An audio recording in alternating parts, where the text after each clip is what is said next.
change up, because you have to go through the pantheon when you have the traditional ceremony to call everybody to see who might want to come and share some wisdom, who might want to come and do some healing, and who might want to just come and party with us and have a good time. So I'm going to ask him. First of all, it's a mark of respect for the elders, a mark of respect for the ancestors.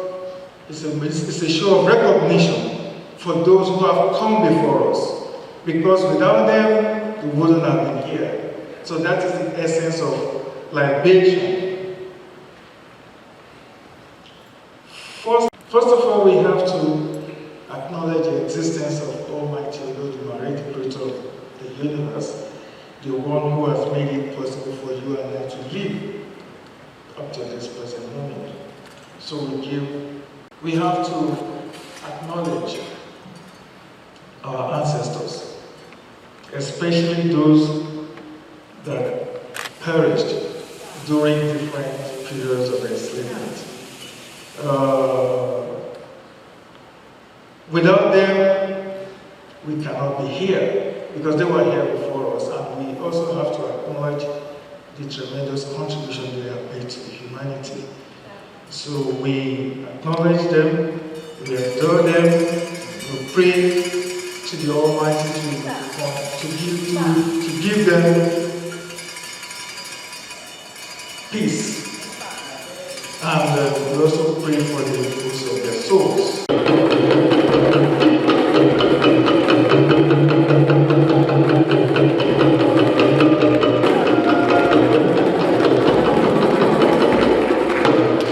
Is really about the healing and the restoration from that pain and that shame and that fear and that guilt that we still carry. And so we do this through our programs and activities, but our annual program is the program where we reunite with Africans around the world, our Adaci sites in Senegal, Adaci Nigeria, Adaci Brazil, and also the International Coalition, which we'll talk about in a few minutes. But again, this is a time for us to commemorate, to remember, because as Baba said earlier, if a mother or father passes away, do you not say a prayer for them? Do you not remember them? Do you not commemorate them? We don't. And I honestly believe that the result of that fear of what we have experienced, the lack of knowledge of our true history, which goes beyond slavery. 400 years is just but a small bit of our history. We are the mothers and fathers of all human beings. We gave the world its greatest civilizations.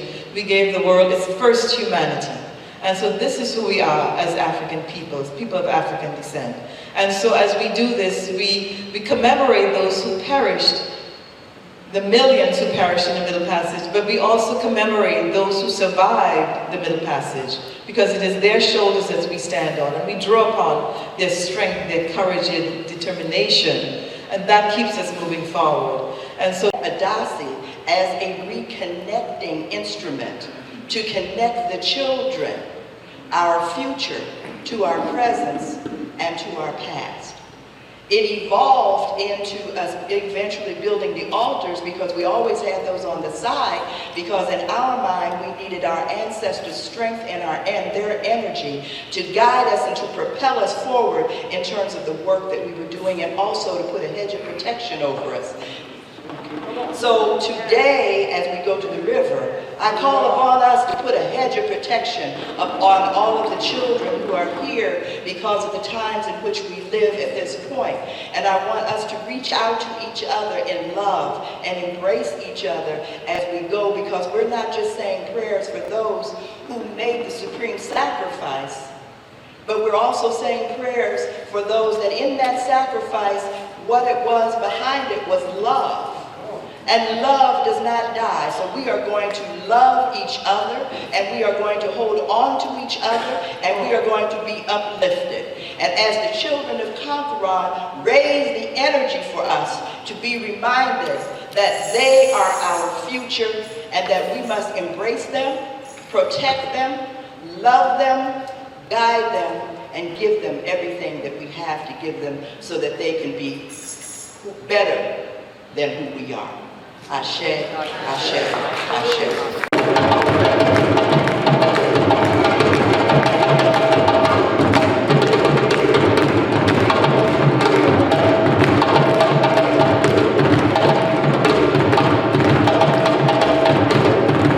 The reason for the river, again, is because, as Baba was saying, it is water. How did we get here? How did our ancestors get here? Through the water. How are we birthed? Through the water. Water is Oshun. The water is Oshun. So we'll go down and do that, but please, before you do, come up and get a stone to keep, and then we'll give you a different kind when you get down here. When you do, just please, while you're doing that, come on up. I want to keep talking because I want to talk to you a little bit about the altar.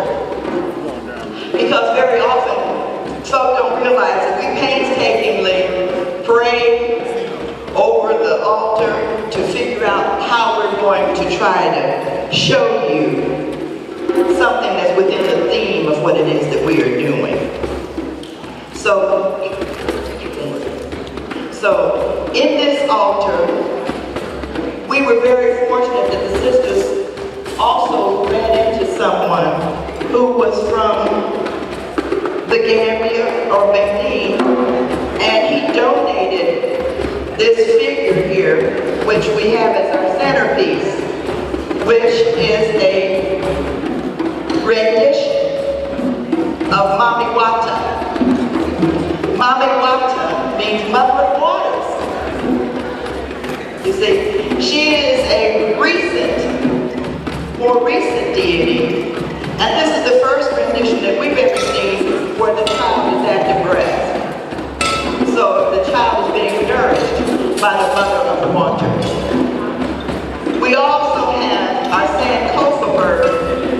So to remind you that what we're doing in celebrating our ancestors is reconnecting our past so that we can use the memory information from the past to help inform our present, and that we can move forward in the future with greater knowledge and understanding.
is why. Who knows? Gateway. On what side of the river were our ancestors enslaved? Right here. That's right. On the Maryland side, if they got across this bridge, if they could get across this bridge to DC, they were free. You're gonna go around clockwise, but you don't want the negativity. You're gonna go down your face. You're gonna throw your arms. Both arms. You're gonna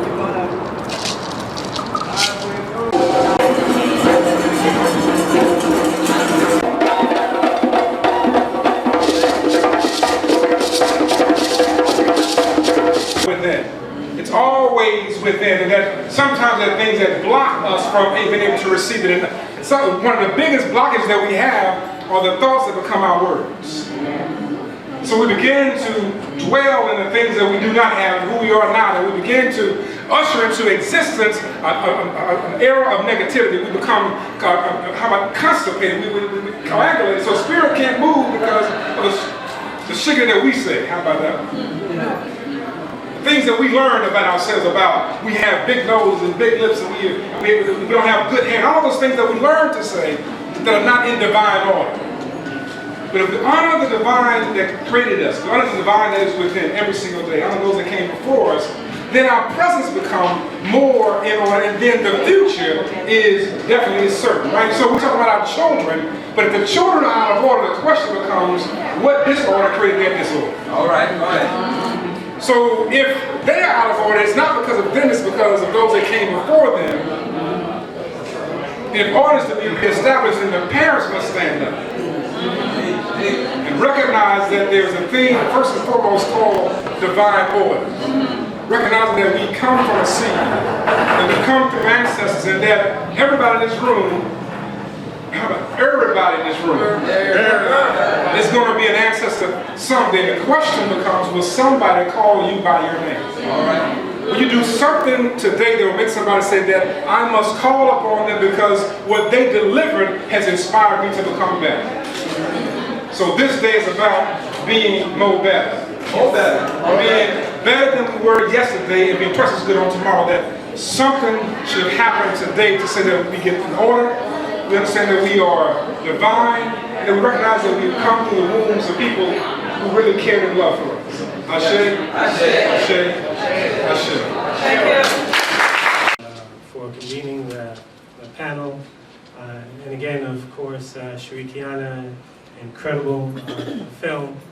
I recall about a decade ago, Shirikiana highly organized workshops for us at Sankofa, Pan-African workshops, where they would bring in some of our most erudite scholars, and we would go in depth on where we've been, where we are, and what does it take to move us forward.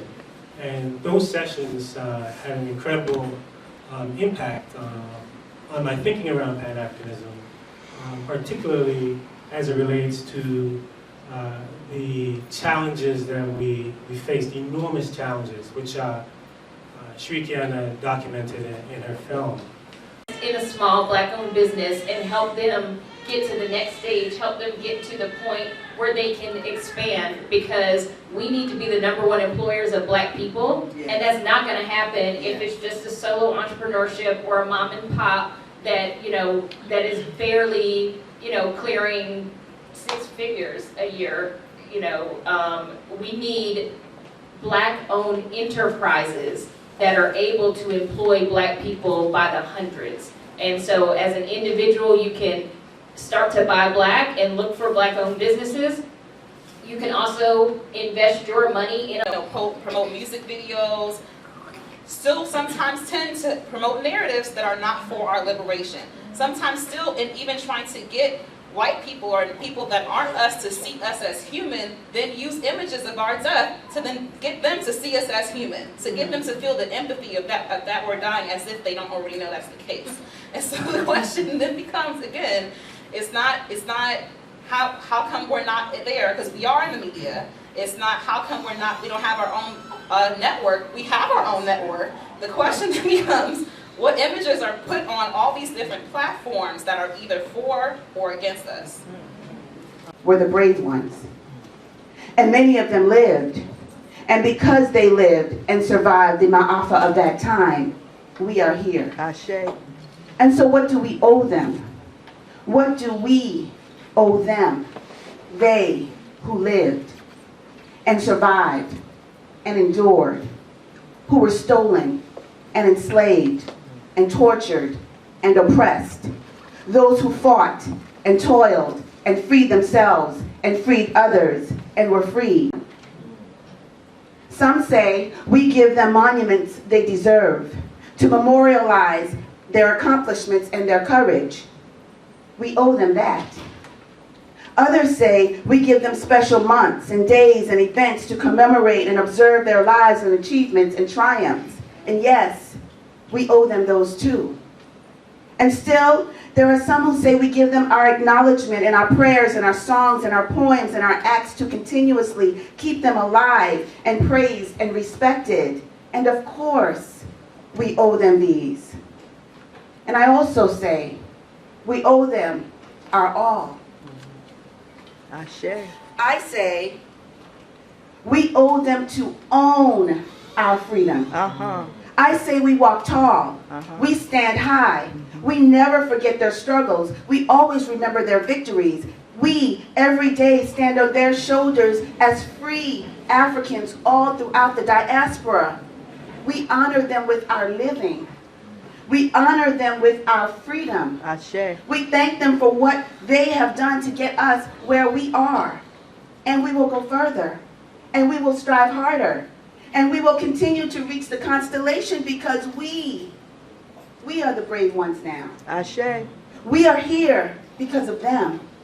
We are here in this place, in this moment, because our ancestors worked and endured and prayed and struggled and stayed and lived and loved and strived. They made this America our home. We are the brave ones now. And we are free. Be free. Live free. Freedom now.